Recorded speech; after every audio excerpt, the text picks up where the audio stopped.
Hello everybody, good morning and welcome to the United Stand. This is your latest Manchester United news. Lots to discuss. I don't think we've had a Sunday show like this in a very, very long time. Sorry, not sorry for being late, because there has just been a tweet come out from David Ornstein. We're going to be talking about Frenkie de Jong. We're going to be talking about Jude Bellingham. We're going to be talking about Cody Gakpo. All three of those people are being referenced by very good sources from Manchester United this Sunday morning. But we've just had a tweet land from David Ornstein, who says Manchester United's co-owner, Avram Glazer, was in Qatar to talk with potential investors, including from Saudi Arabia and Qatar, during his recent Doha trip. Nature of talks unclear, but comes amid the Rain Group aiming for between £6 and £7 billion in Q1 of 2023. Now, we spoke about this a couple of days ago.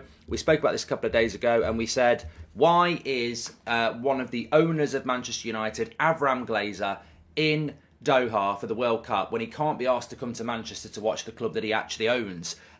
Is it about investment? Is it about a buyout? Is it about a sale? Well, look, 2 + 2 is 4. It's not Matic. 2 + 2 is 4 in this scenario, because quite clearly the Glazers are out in the Middle East, where there's a lot of people at the moment for a very big footballing reason, the World Cup, and it's a bit like a sale. You know, get out there and see what happens. So, look, you know, it's not a significant update, but it probably leans more towards the fact that United don't actually have a buyer yet. Maybe they've got one that they'd like to use, but maybe they're looking for a bigger bidder. So we'll see what happens with that. But as suspected, Avram Glazer out in the Middle East to talk to Middle Eastern investors to buy Manchester United, or buy part of Manchester United, what have you. Quite interesting.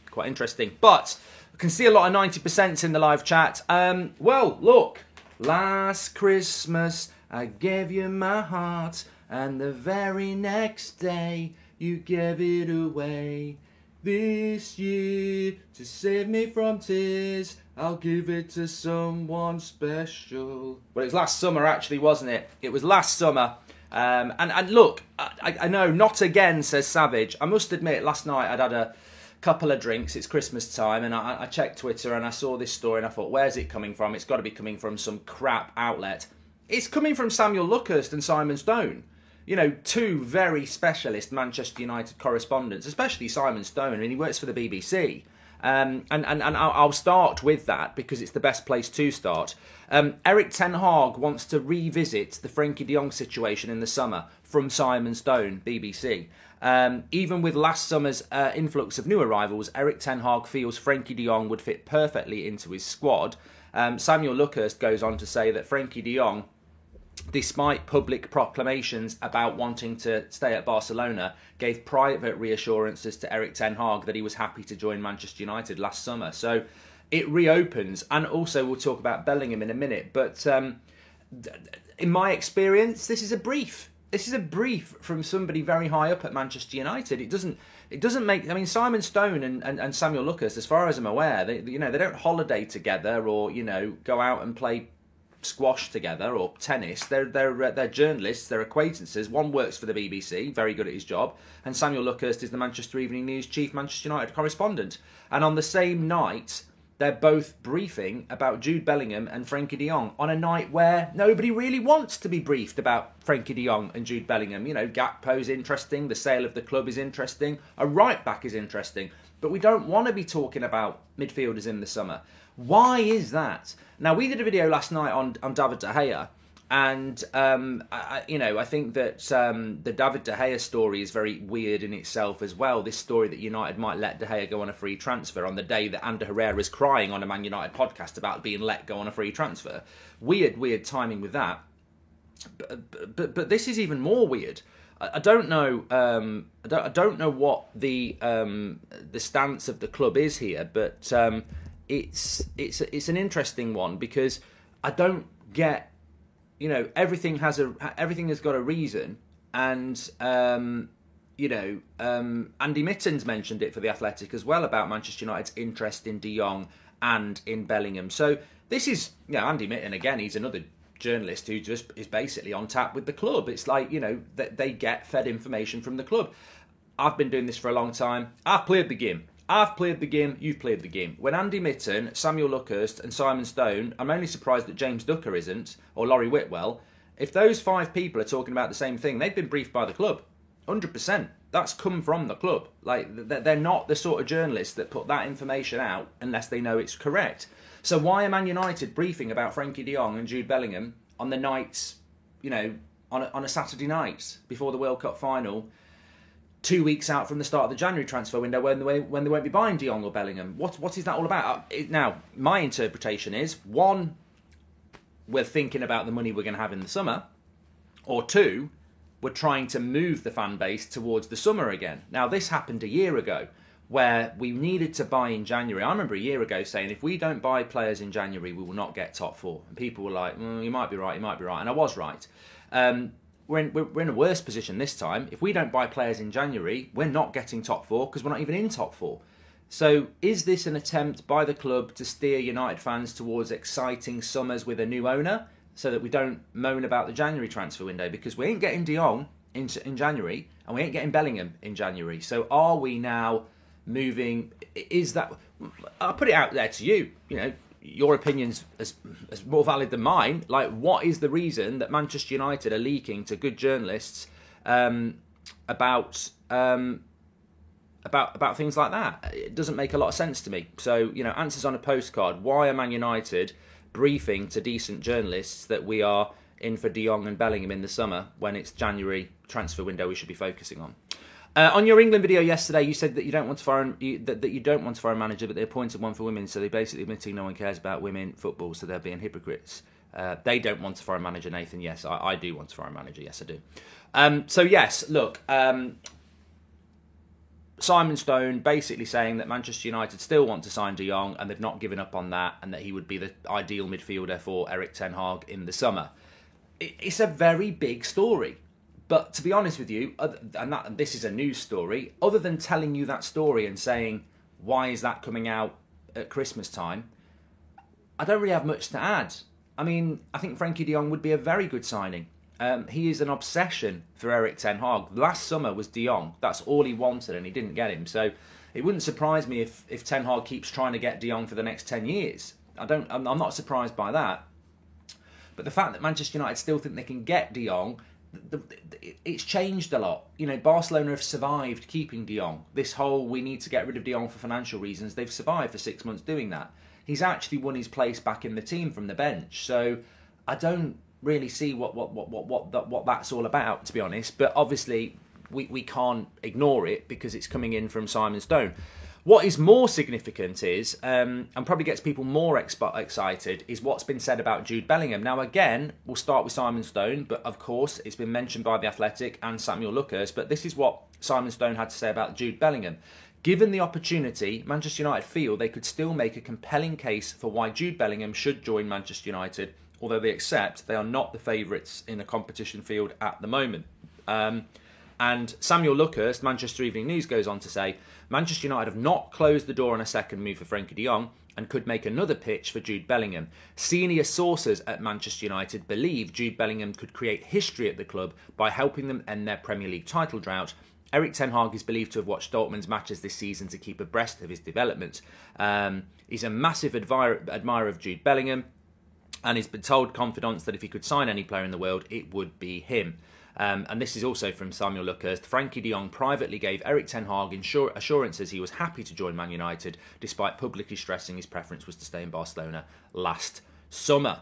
So, I mean, look, so not, it would be big enough in itself that we're still interested in Frankie de Jong, but the updates around Jude Bellingham are, probably a little bit more understanding because of the summer that we've had.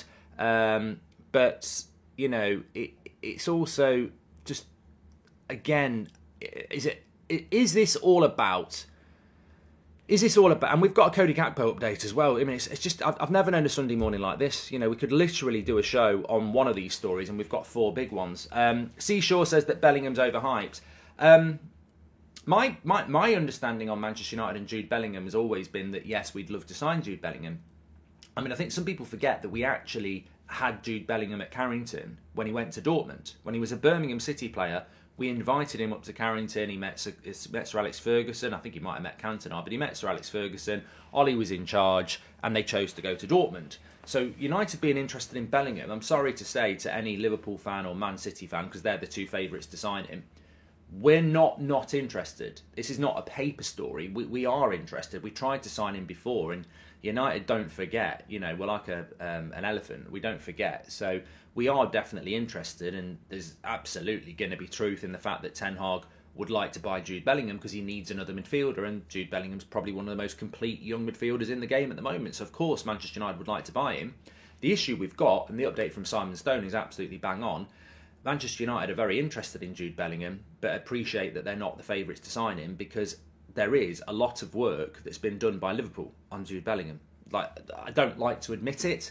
I've been saying this for quite a while on this channel and on That's Football, probably for the last 4 or 5 months. I know some Liverpool fans who are pretty well briefed, and they've been saying to me for a while, we're getting Jude Bellingham. And like, they're not the sort of people that start saying we're getting Jude Bellingham and they've got no idea. So Liverpool seem to be very, very advanced on Jude Bellingham, and I don't think Man United can change their mind. Not in our current situation. Now, I just wonder if all these stories about Frankie de Jong and Jude Bellingham, if they are being put out there, why are they being put out there? Somebody with a more clear head than me on this Sunday morning is going to figure this out. Do I think it's because they're trying to distract us from the January transfer window? No. Do I think it's because we're going to have loads of money in the summer? No, because that doesn't... If I'm the CEO of Man United this morning, I might not be the CEO in the summer. So why would I put stories about all the money we're going to spend in the summer unless I'm going to be the CEO in the summer? Now, maybe Richard Arnold's thinking, I want to keep my job. Let's do loads of good stuff over the next 6 months and show the new owners that I'm good at my job. That might be it. Richard Arnold might be our CEO when we get a new owner. John Merton might still be our director of football. But what makes more sense to me is, are United doing this to increase the price? We've got a story from David Ornstein out in Qatar saying that the reason Avram Glazer is in Qatar is because he's trying to get people to buy the club from the Middle East. He's trying to get a bidding war going. Well, why are we getting Man United briefing about Frankie de Jong and Jude Bellingham last night for the summer? And I actually think the reason all this is happening is it's because we're polishing the club. United could buy Bellingham, they could buy de Jong. Excitement, share price, interest. Is that not what's going on here? We're up for sale. Are we not just washing our Ferrari on the drive, and giving it a bit of a wax and putting it on Exchange and Mart? Is that basically, are we just trying to shine this club up to make it look as, good as it and exciting as it can? And in doing that, is that why we brief about Frankie de Jong and Jude Bellingham? Because it makes owners think, oh yeah, we could we could be the people who bring de Jong and Bellingham in, get another offer in. And I think that's simply what's happening here. Because it's not logical. It's not logical that United would brief very good journalists about Jude Bellingham and Frankie de Jong 2 weeks before a January transfer window, 6 months before the summer. Why would you brief about that? And I think it's because they know that will go out there. They know everyone will talk about it. And prospective buyers will go, yeah, this club's heading places. Ten Hag, massive fan base, massive club. They're trying to buy Bellingham and de Jong. That can be our first thing we do. We can be the owners that do that. And it works for the Glazers because it's like, well, we're whipping up a bidding war. Hi, Mark. Love the channel and the work you do. Thank you for this. Hope you and the family have a great Christmas, says Jordan White. You too, mate. You too. Yeah. But so look, on Jude Bellingham, there's a lot of discussion about it. As I say, Simon Stone, Samuel Lucas, Andy Mitten, lots of people talking about it. And Forcina says, can we do a poll? We can. But before we do the poll, I would say that Jude Bellingham's going to be a very difficult deal for Manchester United to do. We're very late to the party. Up until probably 5 weeks ago, we weren't even in the race for Bellingham. The only reason we'd be in the race now is because of potential new owners coming in. We can't buy Bellingham under the Glazers. They haven't got that sort of money to do that anymore. So the only reason we could buy Bellingham is in the summer when we've got new owners. Well, Jude Bellingham's already advanced with the options that he's got, whether that's Liverpool, Man City, Real Madrid. It's advanced.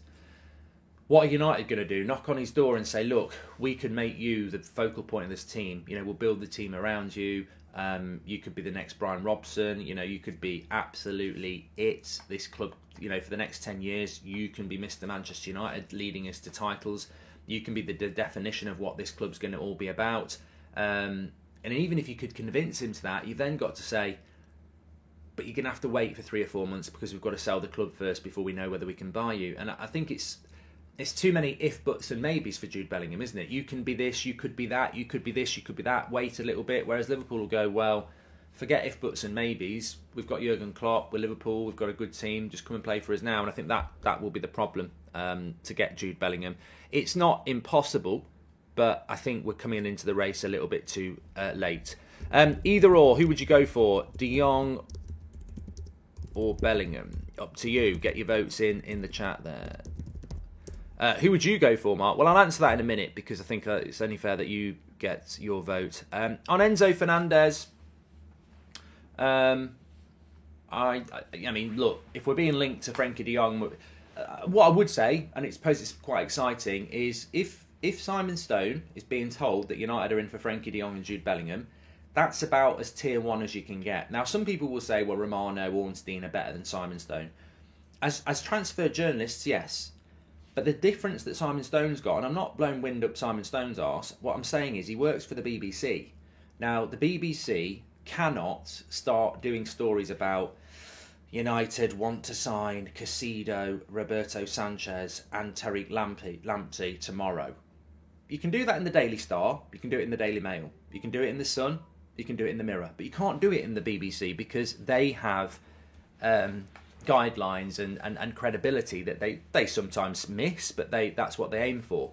So Simon Stone can't be sat there on a Saturday night having his mince pie and go, I'm going to write a story about Frenkie de Jong that might not be true. He has to know it's true.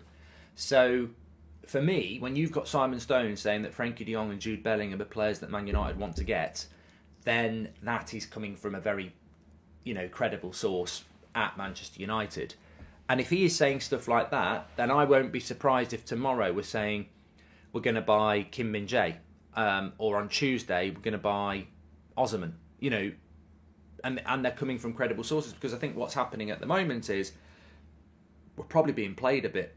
And to be honest, the Glazers don't care about the fans. What the Glazers are trying to do here is generate a sale. And the best way to generate a sale is to promote what you're trying to sell as massively exciting. And everyone this morning will be talking about Jude Bellingham and Frenkie de Jong to Manchester United. And everybody thinking about buying Man United will be thinking, oh yeah, that could be us doing that. And I think that's what's going on here. Do I think we'll get Frenkie de Jong? What do I think of the chances of us signing Frenkie de Jong and Jude Bellingham, or Jude Bellingham in the summer? Probably less than 50%. Jude Bellingham I don't think we'll get. Frenkie de Jong I don't think will leave Barcelona. So we've probably got less than a 50% chance of buying either of them. And yet we're talking about buying both of them from credible sources. Notice David's words, investors, not buyers. So maybe Arnold's hoping to stay in the summer, says Tim. These players aren't the solution right now. We need a striker and a right back and maybe a centre midfielder. It's like buying a £50 steak but having no trimmings to go with it, says Lee Berman. Thanks for the super chat, Lee.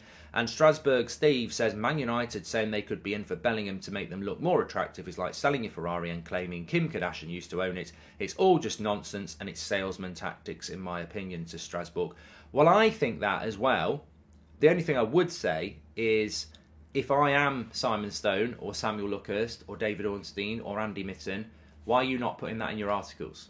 Because if we can deduce that in a few minutes, can they not deduce that they're actually just being used as estate agents? I mean, good scoop for Simon, good scoop for Samuel, good scoop for Andy, really good scoops, but have any of them hit on what you've hit on, that this, they're basically being played? This De Jong and Bellingham story, the timing of it's ridiculous. Why is it being put out there 2 weeks before the January transfer window when they wouldn't be bought until the summer? You're just being used as salesmen to promote a sale for Manchester United, which, you might be quite comfortable with. De Gea is the best shot stopper in the world, end of, says Muzzy. But I'm sorry to stress the point again, but as soon as I saw it last night, I was like, there's got to be an angle for this. What is the angle for this? And I think we figured it out. I meant centre-back, not CM, says Lee Berman. Yeah, we do need a centre-back. Yeah, and Mark, who would you take between Fernandes, Frankie de Jong and Bellingham, or just get a right back and a proper striker of your choice? Well, I would love Jude Bellingham. I would love Enzo Fernandez. I would love Frankie de Jong. But, we do need players like that, but we do need a striker first. Why would Bellingham join United over Arsenal? We are close to winning the league, plus Saliba starting for France, is saying. You're not even in for Bellingham, mate, Zane. I don't want to sink your boat with a torpedo, but you're not even in that race. Newcastle get mentioned more than you do in that. So I wouldn't be holding your breath. You'll pass out if you're thinking you're going to get Jude Bellingham.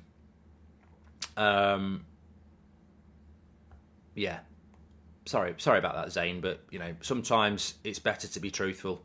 It won't happen.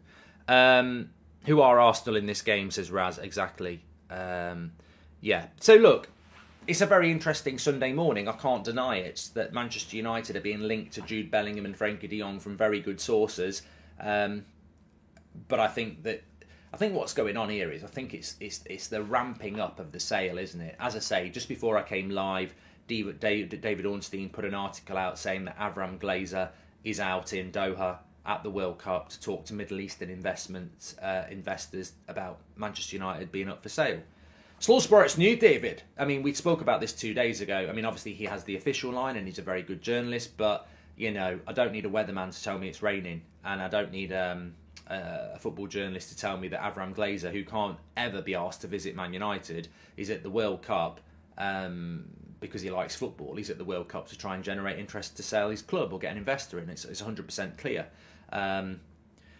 That's a positive or it's a negative. There will be Man United fans who are very excited about the prospect of potential oil money coming into the club. There will be fans I know who are, more traditional, who do not want that ownership model and be very angry about it. I don't think the protests against the Glazers are going away, by the way. I still think we'll see them against Burnley, against Forest, 2 home games coming up in the next week. And the Glazers, if the Glazers think they're going to get investors and stay, good luck with that. I mean, I see a lot of people in the chat quite rightly concerned, like they don't like the word investors and stuff like that. They don't like the fact that Avram Glazer said, it might not be a sale, it might be investment, etc. That's all well and good, but think about what happened with the Super League. Think about the protests that are still going on. It's so obvious that if the Glazers try to stay, that they're not going to solve the problem by getting somebody to come in and buy some players and build a stadium. It's not about money anymore. People just don't want them in any way attached to this football club. If they think they can, buy their way out of trouble 17 years down the line with some investment, they're going to sadly be mistaken. They've got to sell. Nobody wants them anymore, and there's a lot of anger and frustration aimed at them. And you can't polish a turd, and they need to sell. I'm very confident they will as well. We could have had Enzo at United, but board didn't want to spend. The United way is to pay double later, says Dazzo. Yeah, and that needs to change. Of course it does. I think they're overpricing to get bigger investment so they don't have to sell, says Tabasco. And you know what? That's a very interesting theory. We've never discussed it, but it's quite interesting. If Man United's true value is 4 billion, and the Glazers want 7 billion, and somebody says, well, we can't give you 7 billion, but we will give you 3 billion for 40%. Maybe that's what the Glazers would like. But as I said, I'm very much waiting to see who is our new owner before saying, I want this, I want that. I'm not going to get behind oil money or American money or Sir Jim Radcliffe. I'm not getting behind any of them because I don't know what their plan is. I know what I would prefer out of those three in an ideal world, but I don't know what they're offering. So I'm not going to get behind anything. But what I will be against is I don't want the Glazers to stay involved in United in any capacity. That's something I think most people are very passionate about. I might not know what ownership model I want because I don't know what the options are, but I definitely know that I do not want the Glazers to stay in any shape or form. So, that's something I'm very, very, very stuck on. XZ's channel said United shouldn't spend 200 million on midfielders in one transfer window. We should balance out the spending on other positions. We need a striker as well. Look. It's a difficult one, and it's funny because we've been doing this for years, a morning show reacting to the news. And this is probably one of the more difficult shows we've ever done, because it's very credible information when it's coming from someone like Simon Stone and the others, but it doesn't make sense.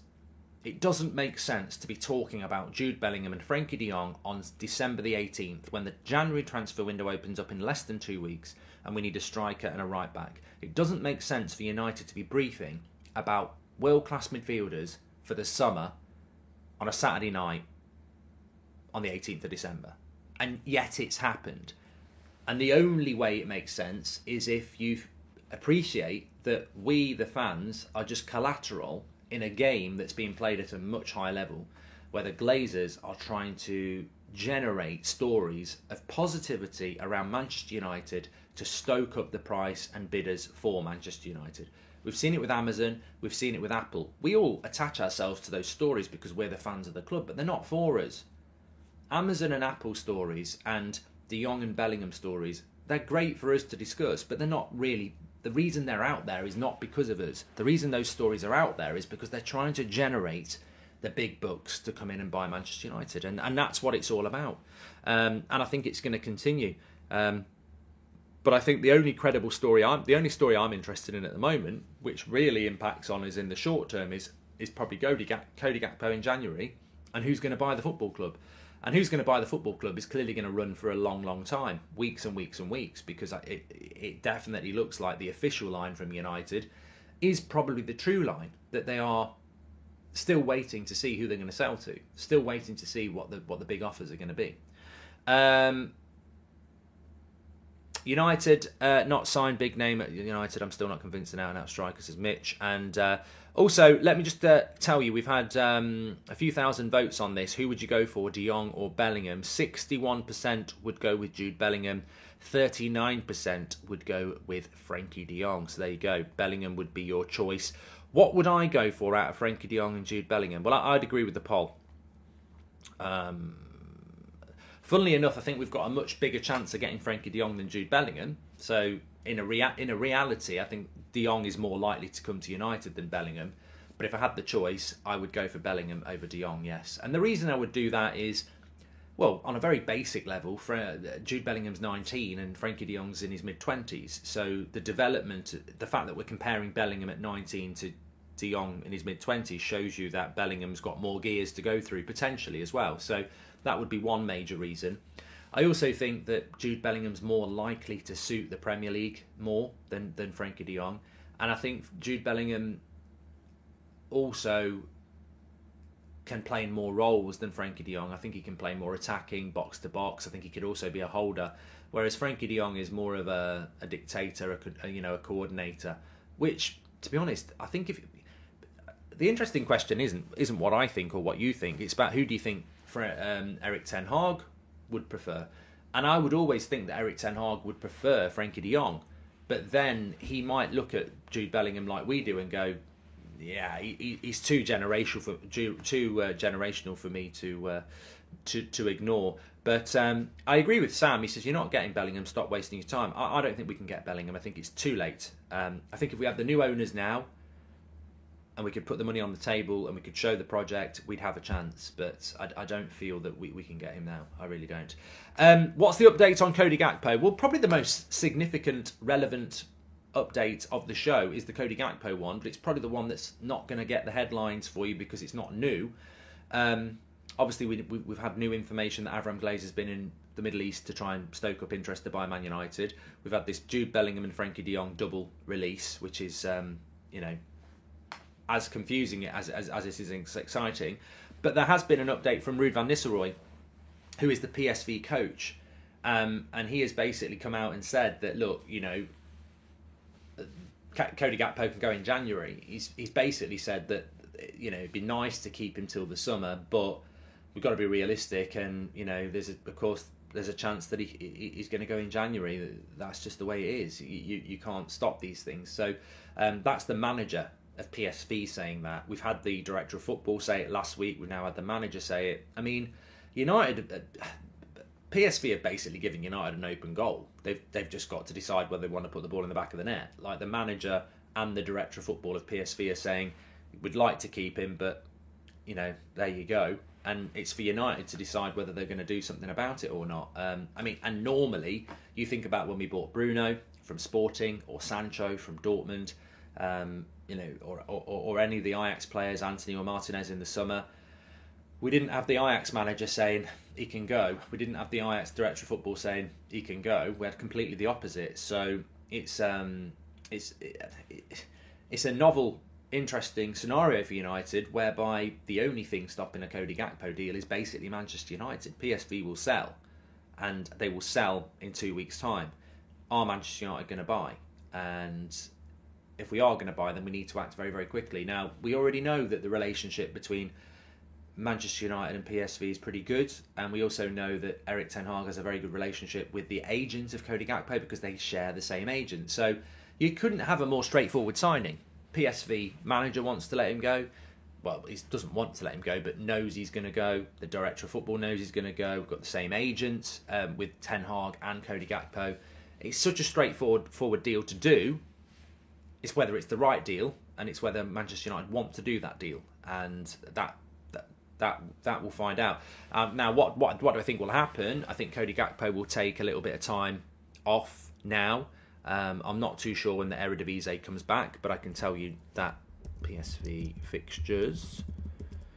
I mean, we know Man United are playing in 3 days. Can't wait. So PSV's next game is they're playing Milan on the 30th of December, which must be a pre-season friendly, pre-return friendly.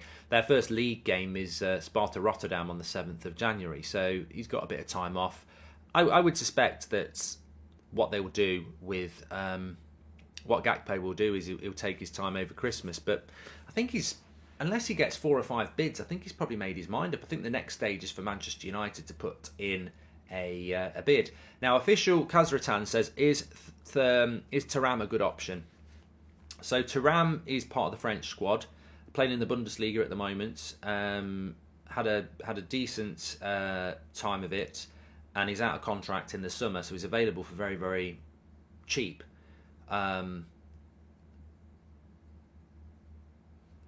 You know, no, I don't think he's an option for Manchester United. I've never heard of him being an option for Manchester United, and I think with these deals, when Christian Eriksen's available for free, it's a no-brainer to try and do it. When someone like Thuram is available almost on a free, would you want him if he was 40 million? Now, we would have wanted Eriksen if he was 40 million, so if he's available for free, you're definitely going to get him. Would we want Thuram for 40 million? No. So why are we going for him because he's free? Because he's free. And I think that's the way to look at it. I don't think he's a bad player, but I think getting someone on a free is a great thing. But if you're going to do it, it should always be a player that you would have been interested in if they'd not been free, if you know what I mean. And with Eriksen, we'd want him for 40 million as much as we want him for free. I don't think we should just be going for players because they're free. Ricardo Salazar, welcome to the members club, and I would also attach that to like Kim Min-jae at Napoli. He's got this 2-week release clause in June where he's available for 45 million quid. If you try and buy him when that release clause is gone, you're going to end up paying 80 million quid because he plays for Napoli and they're not stupid. Now, would we be interested in Kim Min-jae for 80 million? I think we'd be interested. He might be a little bit overpriced, but we would be interested. So, of course, you're going to be interested if you can get him for half that price in June. So, you know, I think that's how you've got to look at things in relation to, you know, what's available, etc. Tabasco's talking about the final. Mbappe gets all the hype, but Dembele's been great. Look, Dembele's a player that we've been linked to, of course. I like Ousmane Dembele, but the big problem with us going for him a couple of years ago was that his injury record was horrific. So, yeah, that's where I am with that. Apparently, there's been an update on Aaron Wan-Bissaka. United informed Wan-Bissaka is free to leave before the end of last season. That was from Samuel Luckhurst. Slow sports news. West Ham are interested in signing Manchester United right back Aaron Wan-Bissaka on loan in January transfer window. And Wan-Bissaka was informed he was free to leave at the end of last season. Slow sports news. So that's a relevant update from Samuel Luckhurst, but it's an old update as well. Aaron Wan-Bissaka, Brandon Williams were told that they can go in the summer. They were surplus to requirements. Obviously, neither of them did. West Ham were interested in Wan-Bissaka in the summer, as were Crystal Palace. And Wolves are interested in Wan-Bissaka in January as well, and so are West Ham. So, look, the thing about Wan-Bissaka going is it means we've got to bring another right back in. And I think that the reason... Look, I like Wan-Bissaka, but as a future player at Man United, we all know it's over. So if we're going to buy a striker in January, which we are, and Wan-Bissaka goes, you've got to bring a right back in. Now, if you bring a right back and a striker in January, you've done 2 of your jobs before the summer, which means in the summer you can look at midfielders and centre-backs. So this is something United have been very bad at. I mean, look at the CDM. We needed a CDM for 3 years, and then we got Casemiro. We're normally a club that, you know, Sancho, we had to wait a year to get him. We're ridiculously bad at getting the players in when we need them. So we'll need a striker and then we'll take a year to do it. We'll need a centre-back and we'll take 2 years to do it. If we get the right back and the striker in January, that means in the summer, we're ahead of schedule. Like, you know, we've bought 4 or 5 players in the summer for Ten Hag, bought 2 players in January, and then next summer, you can actually start going to the next level of, right, now I want a better centre-back than Maguire and Lindelof. Now I need another midfielder that's better than Fred and McTominay. Instead of filling holes, you're replacing Deadwood. And I think that's where we want to be. Think of it like a ship. At the moment, Man United are a ship and it's got holes in it. And we take on water and we could sink. Once we've filled the holes, the boat won't sink, but it might need areas of replacement where it is rotting and will become a hole soon. So that's what I mean. I think if we can get a right back and a striker in January, in the summer we can then start bringing in another centre-back, another midfielder, and start dealing with other problems. Did you see Herrera getting emotional? What a stupid decision to let him go. If they let De Gea go now, all bad stuff. Exactly, the man. You just watched my video last night about the De Gea situation. And Dober says, would you take Tielemans on a free or even January? I would take Tielemans. I think that Tielemans is a midfielder that would massively enhance our options. I think Tielemans is better than Fred. He's better than McTominay. I think we're too reliant on Varane and Martinez at centre-back. And if one of those gets injured or suspended, the drop-off is huge. But, you know, the same thing happens in the midfield. We're so reliant on Eriksen and Casemiro. If one of them gets injured, you're playing Fred or McTominay. So we do need players who we can look to the... You know, I want to look at the bench and go, Eriksen's looking tired, let's bring Tielemans on. I don't want to be looking at the bench when Eriksen's tired and going, we've got Fred or McTominay, you can fucking play on, Eriksen. I don't care how tired you are. That's what we need to do. And would Tielemans start for Man United? Maybe not, but I do think Tielemans is a good player, and I do think under better coaches he could go up another level as well. And for the price he's available, I'd pay 40 million for Tielemans, so I'd definitely play 15. So, and that's what he's available for in the summer. Do you think Iqbal will get his shot after the World Cup? Look, I can't wait. The fact that we've got a game on Wednesday night and it's only 3 days ago, I'm almost hyperventilating at the prospect that Man United are playing a competitive game on Wednesday night. It just feels... I mean, I'm doing the World Cup watch along on That's Football this afternoon at 3 o'clock. Join me for that. But, you know, I've got to be honest. My excitement for that World Cup final isn't really about whether Messi or Mbappe is going to win it. That's going to be very interesting. The excitement for me is that when the final whistle goes, that World Cup's over and we can get back to some proper football. That's what I'm finding exciting. And, you know, maybe Iqbal will play in that game. Maybe he will. Anyway, look, thanks everyone for watching. Really appreciate you tuning in this morning. Quite a weird but major video this morning. And, again, one that's surprising. But I do feel that we're being briefed about major signings because they're trying to ramp the price up. And what better way to ramp the price of Man United than to put stories out there that you want Bellingham and De Jong and, you know, we're going to dominate football forever, and it just makes people think, you know, maybe it boosts the price. Happy Christmas to you and your family, Mark, says Sean from Ireland. Yeah, happy Christmas, mate. Obviously, we're still around for all week and everything, so thanks everyone for tuning in. And back at 8 o'clock tonight, and I think we're going to hit 1,000 likes on this video, so I will give away some more memberships tonight on the 8 o'clock show. Sunday night show, best show. And what else was I going to say? Yeah, if you want to be a member, by the way, you can click the join button. We've got our quiz, we've got our Christmas quiz coming up, extra content on there. It's going to ramp up a lot over from, you know, now the World Cup's over anyway. So thanks everyone who's a member, like Liam Parker and Gavin and Brad. You can see there with your badges in the chat. And Renate, of course. Shout out to the mods. And Catherine says membership's really good. It's going to get better as well, Catherine. Thanks for supporting the channel. And we'll give 10 out tonight as well because we've hit 1,000 likes. Thanks everyone for watching. Take care.